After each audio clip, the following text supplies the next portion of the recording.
আজকে স্বরূপনগর পত্রিকার অনলাইনে আমাদের সাথে থাকার জন্য আপনাদেরকে সাধুবাদ জানাই। আমি সৈয়দ রেজওয়ানুল হাবিব। আপনারা দেখছেন আজকের বিশেষ খবর। সীমান্ত এলাকায় মানব পাচার প্রতিরোধে সচেতনতামূলক কর্মশালা বিএসএফের। আপনারা দেখছেন সেই বিশেষ মুহূর্তে ধারণকৃত ভিডিও চিত্র আজকের স্বরূপনগর পত্রিকার অনলাইনে। মানব পাচার প্রতিরোধে এবার সরব হলো বিএসএফের অ্যান্টি হিউম্যান ট্রাফিকিং ইউনিট।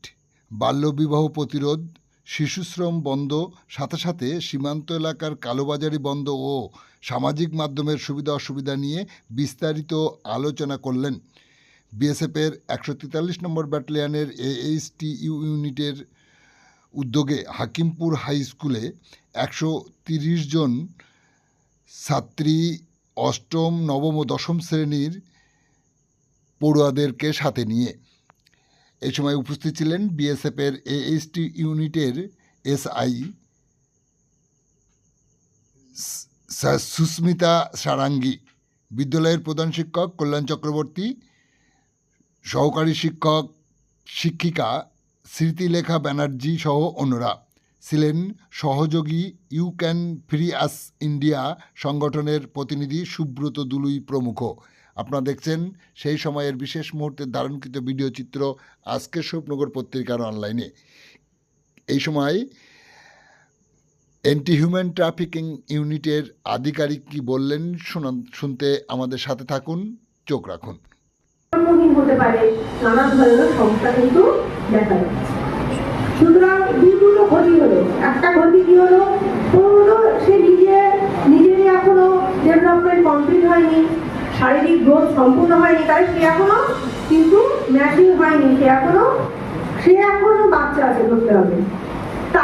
সে আবার একটা ছোট শিশুর জন্ম দিচ্ছে, সে ক্ষমতা তার শারীরিকভাবে থাকে না এবং তার সে মানসিকভাবেও থাকে। ঠিক আছে, তাহলে সেই মেয়েটির জীবনে একটা ক্ষতি হলো এবং সারা জীবন তার যদি কোনো সমস্যা হয় না, সারা জীবন সেটা নিয়ে ভুগতে হবে। আবার যে শিশুটা ভূমিষ্ঠ হলো সেও নানা রকম সমস্যা নিয়ে জন্মালো, তাকেও সারা জীবনটা ওই সমস্যার মধ্যে দিয়ে যেতে হবে। সুতরাং কোনোভাবেই 18 বছরের আগে বিয়ে করা যাবে না এবং সন্তান সম্ভবত হওয়া যাবে না।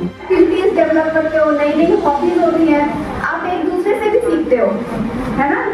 और अगर आप स्कूल नहीं आओगे तो क्या होगा, आप जिस दिन स्कूल नहीं आते हो तो आपको फ्रेंड्स मिस करते हो, बोर हो जाते हो घर पे पढ़ना पड़ता है, फिर आप खेलने भी नहीं जाते, है ना। तो स्कूल आने से आप स्पोर्ट्स में भी अच्छे होते हो, पढ़ाई में भी अच्छे होते हो, आप नई नई एक्टिविटीज भी सीखते हो और दुनिया के बारे में भी जानते हो, है ना। तो हमेशा स्कूल आना चाहिए और स्कूल मिस नहीं करना चाहिए, ठीक है।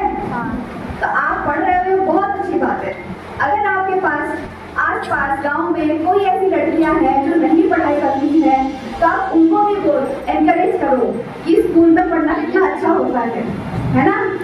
और अगर आपका कोई जबरदस्ती शादी कराना चाहता है या आपके आसपास भी कोई पेरेंट्स ऐसे होते हैं जो जल्दी शादी करवा देना चाहते हैं, तो उनको भी आपको नहीं मना करना है, आपको अपने टीचर्स को बताना है, आपको अपने पेरेंट्स को बताना है, ठीक है।